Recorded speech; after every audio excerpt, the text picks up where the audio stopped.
एक कहानी सुनो। एक राजा था जिसका नाम था जिज्ञासु। अच्छा सज्जन व्यक्ति, आध्यात्मिक पथ में बढ़ने की इच्छा रखता था। मन में इसलिए बहुत ही प्रश्न उठते रहते थे। एक दिन उसने अपने दरबार में एक प्रश्न पूछा। ऐसा कौन सा कुआं है जिसमें गिरने के बाद बाहर आना बहुत ही मुश्किल है, असंभव सा है। किसी को कुछ समझ नहीं आ रहा। राजा ने कहा, मैं 100 अशर्फियां दूंगा, मुझे सही जवाब चाहिए। मंत्री एक दूसरे की तरफ देख रहे हैं। प्रजा के जो लोग बैठे हैं मन ही मन सोच रहे हैं कि क्या बेवकूफ राजा है, क्या क्या प्रश्न निकालता रहता है।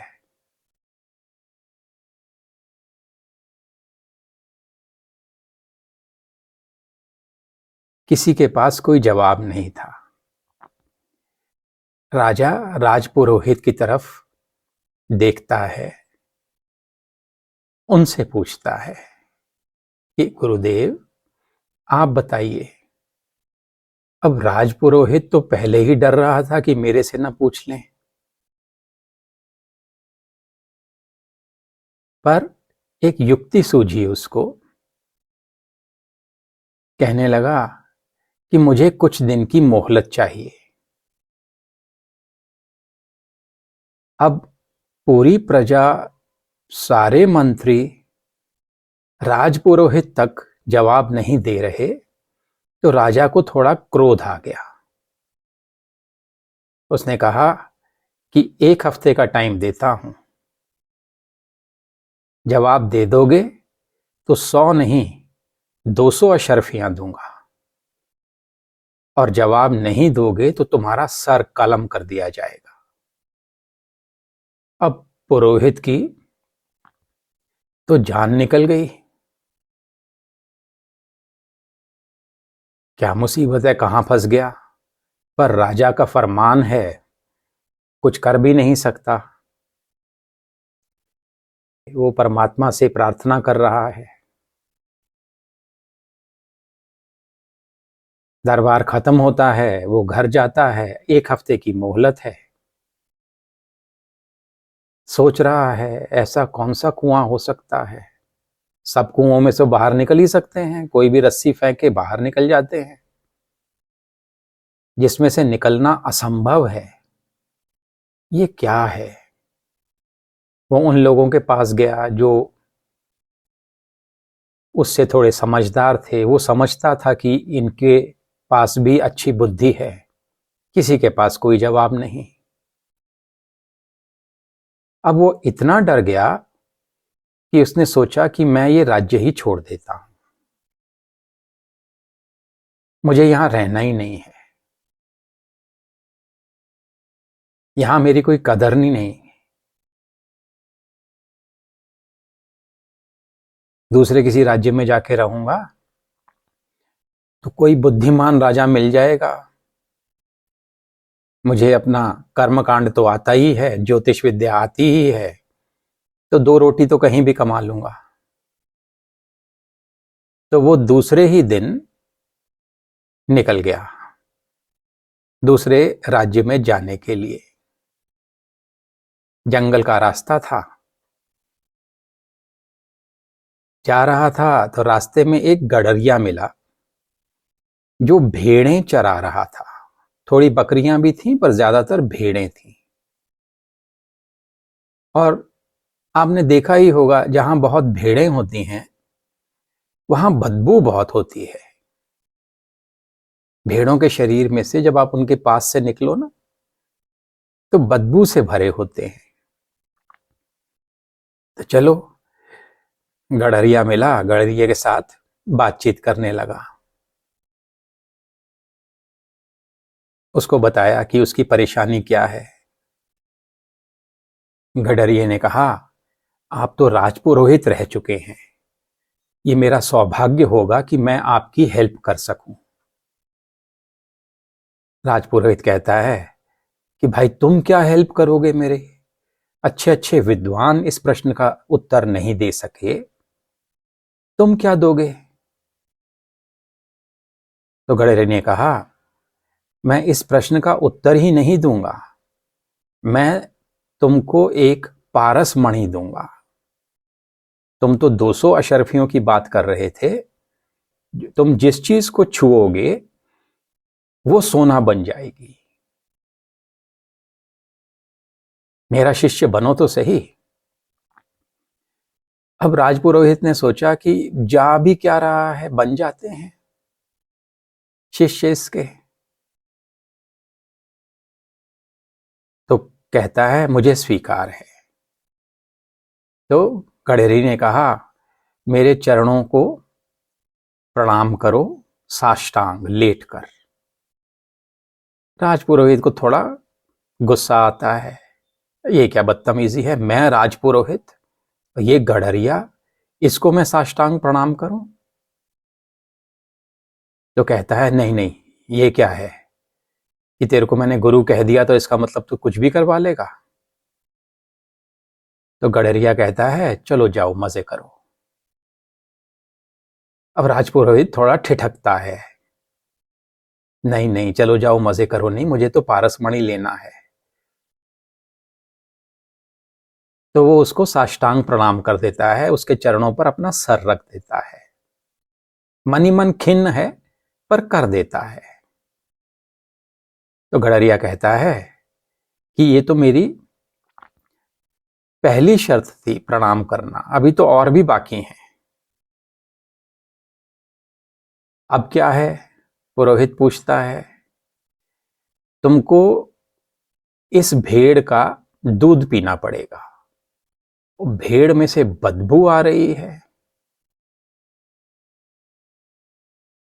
राजपुरोहित थोड़ा क्रुद्ध सा होता है कि नहीं नहीं नहीं, मैं राजपुरोहित हूं, भेड़ का दूध, इस गंदी भेड़ का दूध मैंने जीवन में नहीं पिया, नहीं पी सकता मैं। गडरिया कहता है, चलो जाओ मजे करो। अब फिर पुरोहित ठिठकता है कि अरे नहीं नहीं नहीं, पी ही लेता हूं, जाता क्या है, पारसमणि तो मिल जाएगा ना। और हो सकता है कि राजा, जब मैं बहुत पैसे वाला हो जाऊं तो वो मुझे वापस बुला ले, अपने देश में रख ले, पैसा ही सब कुछ है, सब कुछ सोना हो जाएगा जिसे छूऊंगा। तो कहता है, अच्छा चलो पी लूंगा, कोई बात नहीं। गडरिया कहता है, रुको, ऐसे नहीं, ये दूध तुम्हारे को मैं जूठा करके दूंगा, तब पीना होगा। पुरोहित फिर थोड़ा इरिटेट होता है कि तेरा जूठा, मैं गुरु हूं तुम्हारा। ओ सॉरी सॉरी सॉरी, ठीक है भाई, दे दो। ऐसे नहीं, गडरिया कहता है, तुम्हें एक खोपड़ी में दूंगा। अपने थैले में से एक खोपड़ी निकालता है कि इसमें डालकर जूठा करके दूध दूंगा, तब पीना होगा। अब पुरोहित ये मानने को तो बिल्कुल तैयार नहीं है, नहीं नहीं नहीं नहीं, ये नहीं कर सकता मैं, तू मेरा धर्म भ्रष्ट कर देगा, मैं ब्राह्मण और तू खोपड़ी में दूध पिलाएगा, वो भी अपना जूठा, ये नहीं कर सकता। गडरिया कहता है, चलो जाओ मजे करो फिर। अब वो मजे कैसे करे, पारसमणि चाहिए उसको। अरे ठीक है, दे दो, पी लूंगा। अब गड़रिया जोर से हंसता है। पुरोहित से बोलता है, पुरोहित, यही वो अंधा कुआं है जिसमें गिरने के बाद बाहर निकलना असंभव है। इंसान कुछ भी करता है जब वो लोभ में पड़ जाता है। तो तू देख, तू कहां तक गिरा। राजपुरोहित को समझ आ जाती है बात। वापस जाता है, राजा को उसके प्रश्न का उत्तर देता है और 200 अशर्फियां राजा उसको दे देता है। तो भगवान भी यही कह रहे हैं, काम क्रोध तथा लोभ तस्मात् एतत् त्रयम् त्यजेत। अपने मन की स्थिति देखो। जब आप काम में खोए होते हो या क्रोध में खोए होते हो या लोभ में खोए होते हो, आपका सारा ज्ञान, सारा विवेक,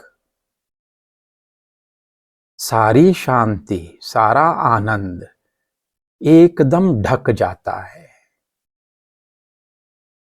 जैसे आग पर धुआं, जैसे शीशे पर मिट्टी, जैसे गर्भ में शिशु,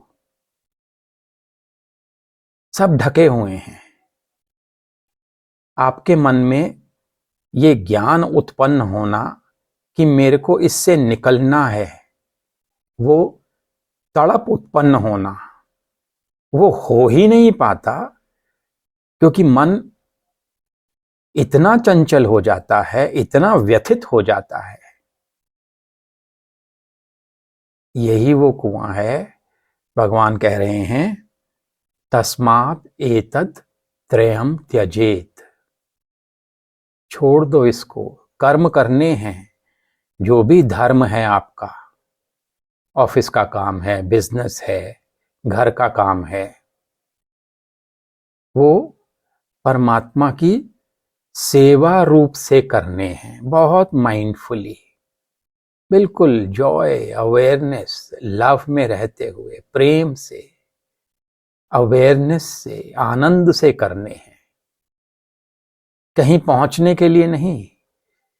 ये सेवा करना ही, ये परमात्मा के लिए कर्म करना और उनको समर्पित कर देना उनके चरणों में, ये अपने में ही मंजिल है।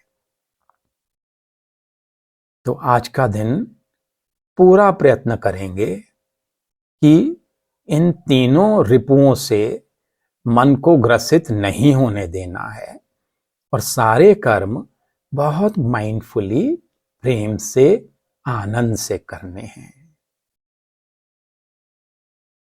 ओम श्री कृष्णार्पणमस्तु। श्री रामकृष्णार्पणमस्तु। हरि ओम तत्सत। ओम सर्वे भवन्तु सुखिनः, सर्वे सन्तु निरामयाः, सर्वे भद्राणि पश्यन्तु, मां कश्चित् दुःख भाग् भवेत्। ओम शांति शांति शांति।